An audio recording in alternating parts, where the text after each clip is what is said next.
everyone. My name is Steven Spector, the Dell Cloud Evangelist. I'm here with Krishnan from Cloud Avenue, and we're going to talk today a little bit about enterprise cloud computing. So, Krishnan, why don't you go ahead and introduce yourself so everyone knows who I'm talking to? Hi, my name is Krishnan Sumbramanian. I am an industry analyst covering cloud infrastructure and platforms with specific focus on how open source is playing a role in these two layers. And I blog about cloud computing at CloudAve.com, and I also write research reports for GigaOM Pro. During the second quarter of next year, I might launch my own research firm, so stay tuned. Oh, so that'll be exciting. So when you do that, be sure to let me know, and I'll make sure all our readers and of this blog are aware so they can come over and participate. So, when we talk about enterprise cloud computing, I really want to focus on the big enterprises.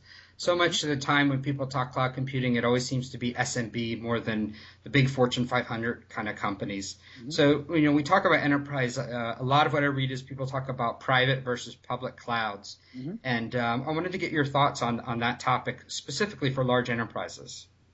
For large enterprises, private cloud is already getting lots of traction. Because it's just common sense to look into private clouds because it helps them optimize their existing infrastructure and use the resources in a much more optimal fashion than what they are doing with the traditional setup. So private cloud is getting lots of traction there, and it started getting traction last year itself, and it's going to improve this year more, especially with the OpenStack and Eucalyptus maturing fast. We are going to hear more private cloud stories this year. And public cloud, it's a different ball game. People are warming up to it. People are looking into it, but they are still not there yet. Remember, public clouds are in the first generation. It's going to take few iterations before large enterprises warm up, seriously start using public clouds for their workloads. So I think we'll have to wait for some more time before we see public clouds gaining any reasonable traction. So do you think one of the things I think of with open source, it was kind of open source kind of snuck up on IT organizations where the enterprise and the CIO would say, well, there's no one running open source in my company, but then you actually go and look and there's open source all over the place. Do you think that in a similar fashion there are certain parts of IT within enterprises, maybe different departments that are actually using public clouds, and maybe the CIO and the enterprise IT staff doesn't know about it?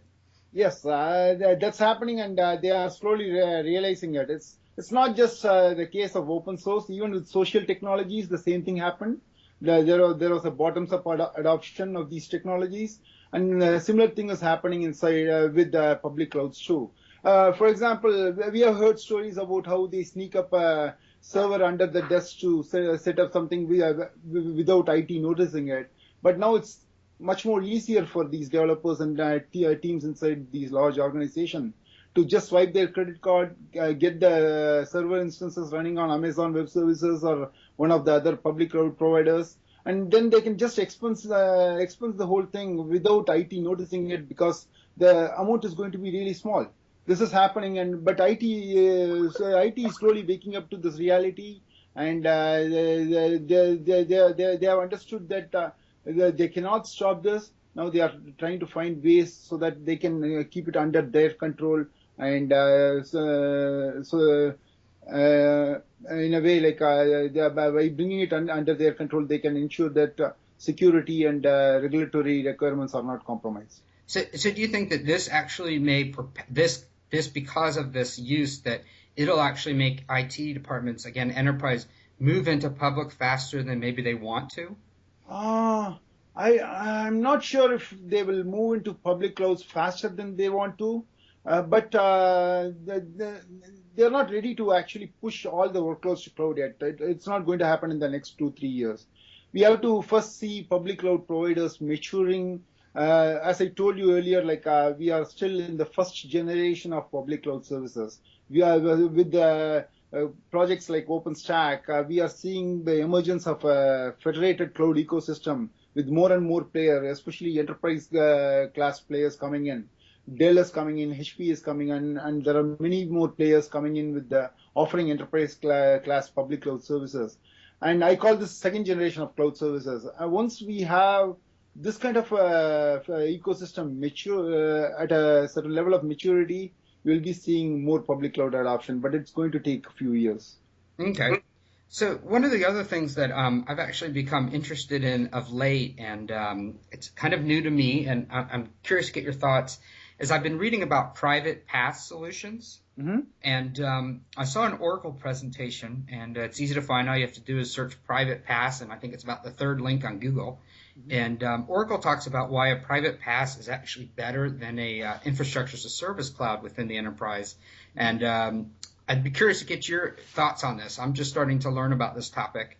And do you think private PaaS is something there? There's only a few players. Yeah, the private PaaS is real. Like, I'm not really sure what Oracle's intentions are, but I never got a chance to talk to them about what they mean by private PaaS. But I would say put Cloud Foundry, QLogic, and a few other players as strong players in the private PaaS area. Apprenda is one of the private PaaS provider focusing on .NET. And there are companies coming out with solutions like this. And eventually, enterprises are going to look at PaaS as the right solution for them. In fact, it's not just the private PaaS. Even the hosted solutions like Heroku and Engineer are getting traction. Soon we will see hosted solutions being used for certain use cases, and private PaaS being used for more mission-critical workloads, which enterprises want to have within their premises. So we are going to see this happening. Infrastructure is going to be there. It's not going to go away anywhere. In fact, it cannot go away.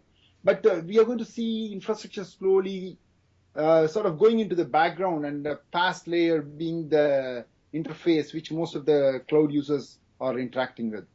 So, I mean, if I look at this, this is 2-3 years, you think, kind of thing? Or is I would say even more, because PaaS and private PaaS, it's just on the horizon for most of the enterprises. Probably the next 2 to 3 years we'll see maturation of these services, and eventually we'll see slower adoption in the next 2 to 3 years, and large scale adoption will be, let's say, 5 years from now. Okay. So one final question, before I even go, I want to thank you for taking the time to talk with us today and help educate my readers.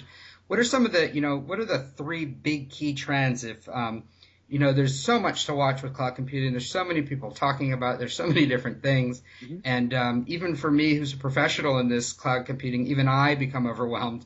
If you were to say 3 key trends, for 2012 we should look for, what would you call that out? And you say, if you're interested in cloud, want to learn more, what should I watch for this year? And I'm curious to get your thoughts. Okay. The first one is the thing we just spoke, like PaaS. Mm-hmm. I am a strong advocate of PaaS as the future of cloud services.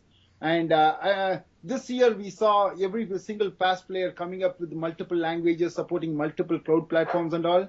Next year we are going to see some really big innovation on the PaaS front, and I'm now like everyone is polyglot platform. Everyone supports multiple cloud providers.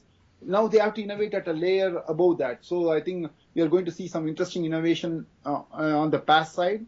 And the second key trend is big data on cloud. Big data has really become big, and cloud is gaining enough traction. Now we are going to see the marriage of these two. That is going to be an interesting trend next year. And we are going to go beyond storage and analytics. We are going to see some innovation on data cleansing, data management, especially enterprise-grade data management, and something on security, and a few other things. And the third trend will be, I would say, some interesting innovations on the integration side. SaaS is now widely adapted, and even large organizations are comfortable using it. So, but they want some. They face some integration issues. So I think we are going to see some interesting, integration stories coming out next year. Well, Krishnan, that is really good, and I hope the readers learned a lot today. I know it was an interesting conversation.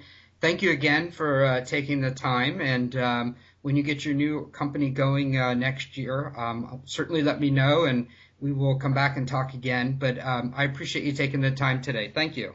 Thank you.